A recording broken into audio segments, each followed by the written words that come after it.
Does anyone else feel nervous, worried when talking to minors, young adults of the opposite sex? I always felt weird being alone with the girls I tutored.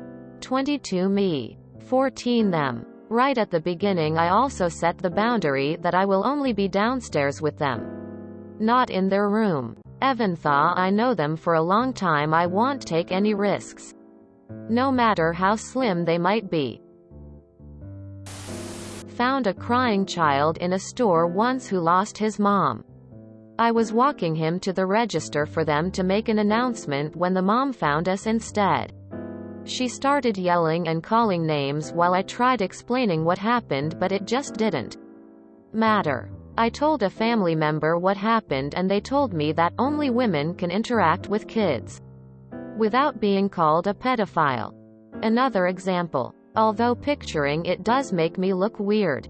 I was shopping around in a gardening store and a kid was running circles around his mother with one of those hoses that kind of look like a gun.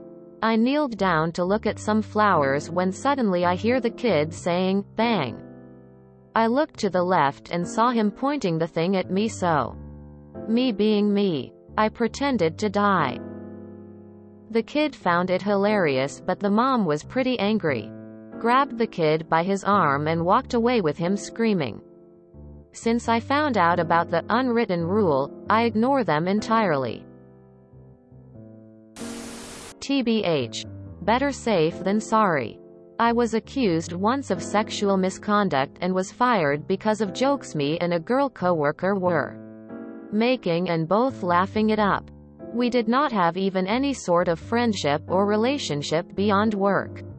It wasn't even flirty. It was straight up jokes. She wasn't the one that complained. It was some other random person that overheard us joking. This was an early job, probably around 20 years old, in retail. Since then I just stopped socializing with anybody that could have even a remote impact on my ability to earn a living. It's just not worth it. Later I quit coaching high school girls volleyball when I waited with one of the students outside until her parents came to pick her up late. I heard the little teasing rumors start just after that. And within the next week I just flat out quit. It was a volunteer job and I was not about to take a pedophile accusation based on teenage rumors. No sir. I got out ASAP. Never volunteered again. This was almost 20 years ago, before this madness. And at this day and age I recommend all young men just mind their own business and don't treat any work like a social environment. Go. Make your money. Do an excellent job. And enjoy your life away from your job. Very smart. Can't twist what you say if you don't say anything at all. Nah. I instantly put myself in the position of an older sibling when talking to someone much younger. Like some part-timers at work. And even if some kids have a crush on me. Teenies and their hormones. That quickly fades since they get nothing but dad jokes or friendly chatter. But there is no way in hell I would actually hang out with someone like 10 to 14 years younger than me. Outside from work or hobbies. I don't want to babysit for free tears of joy. Don't stand so close to me intensifies. I'm that way with everyone, period. Except on here. Lol. I feel this way too. I don't know why if you act nice and happy with people they think it means you're flirting. It's very sad and keeps people from being able to be pleasant. I literally get very frustrated about it because it messes up a lot of good social situations. And I'm not even a guy. I can't imagine how you personally feel because it seems everyone thinks a guy's default is need sex. It is a fine, difficult line to walk. If you are unsure of yourself, what you are doing is wise. What you need to do, if you wish to become more sociable, is, as another commenter mentioned, take on a Big Brother persona. You can be friendly. You can be interesting. But you have to be very aware and on the lookout for signs of flirting, etc., and shut it down quickly and firmly. As someone on the spectrum, I am completely oblivious to flirting, and am thus in the same boat as you currently. But this advice has served a number of friends and adopted kids well so far. As a middle-aged woman only really with kids now, I sometimes have to check myself because I'll talk to anyone when I'm out and about with the dogs. But you have to watch these days and not be too friendly with kids. Real shame how the world's went. I just pretend they don't exist when I'm around them. Unless they're in some serious obvious danger. You're gonna get boned in court or labeled by others. I never comment about how kids look because I worry that it could be taken the wrong way. One time I saw a random toddler wandering in the neighborhood. I was worried about their safety. But I would not let them in the house. I called the police and stayed with them outside. Brother zone yourself. I grew up with 5 brothers. 3 of them younger than me. And being around their friends started to feel weird when I became a teenager and hit puberty. And they were like 10 to 12.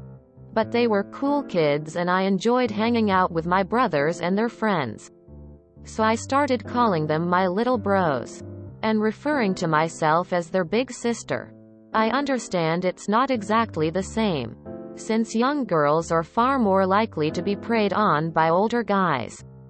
But it could be a way to communicate boundaries in a gentle, not awkward way. Woman shrugging, medium light skin tone. This is a pretty toxic thing for society to make people afraid of casual conversation. In this environment, it's absolutely a smart move if you want to protect yourself. But have trained a generation of women who have gotten the cold shoulder from men. That'll doubtlessly leave some damage there. I mean, I try to be cool with everyone in real life. You don't have to worry if you have no bad intentions. You can't stop assholes from gossips. Just throwing in my 2 cents. I'm a father of 5 girls. So I get that some parents may have heightened levels of sensitivity. My youngest began riding at age 6. And was barrel racing before she was 8. I was the parent that did more than drop my kid off. I was at the stable virtually every evening, either watching my girls ride, or puttering around making myself useful. If someone fell, I was there to pick them up or catch their horse. If someone had a horse being stubborn, I helped calm both horse and child. I never lived my life in fear of what someone might say. I was able to do that by never once crossing a line either in my personal or business life. I talked to kids and I talked to parents. Communication with both openly established my character. And I have never once been accused of anything. My suggestion is to loosen up. Open up to people. That's not to say take any chances. Or blindly trust everyone. But live. I get it. It sucks. Now you know what it is like to be a woman. You always have to watch yourself. Be aware of surroundings. What you are wearing. How you wear your hair. How you carry your purse. If that's your jam. What time you leave your house, return home. Watch how you talk to people and be vigilant every time you leave the house. So yeah, I get it. It sucks. Socially in public spaces is fine, but I get what you mean. When we graduated high school, many of my friends, including myself, considered teaching, but the risk of a young girl not liking a test result and burning your entire career had us all choose other careers. I suspect this is part of why there are fewer male teachers. It's crap. I think I would have liked teaching, but that is how the world is. Yes. I'm a gay guy, but I'm always scared they will overreact or something. I'm not saying all girls do this, but a few did. Once this I think 16-year girl was jogging in front of me and dropped a $20 bill from her pocket. I ran up to her and she screamed, "I'm not a prostitute," and then sprayed me with proper spray. I had to go to the ER. Almost went completely blind. Kept the $20. She doesn't deserve to get it back. I can understand this sentiment in our current world. I will say, plenty of men crossed this line, so now we all suffer. Which is sad, since girls can benefit from experiencing what a positive relationship with is like from a non-relative male. I think there is a place between inappropriate and ignoring you can probably find. Maybe the anonymous internet isn't the best way to get advice in this. Do you have a sister or a mother? Or, really, any woman in your life that you trust and can be open with? You will find that the vast majority of adult women were once girls themselves. If you enjoyed this video, please check out our playlists full of similar content. TooAfraidToAsk is like doom scrolling for your ears. Please like, share, and subscribe.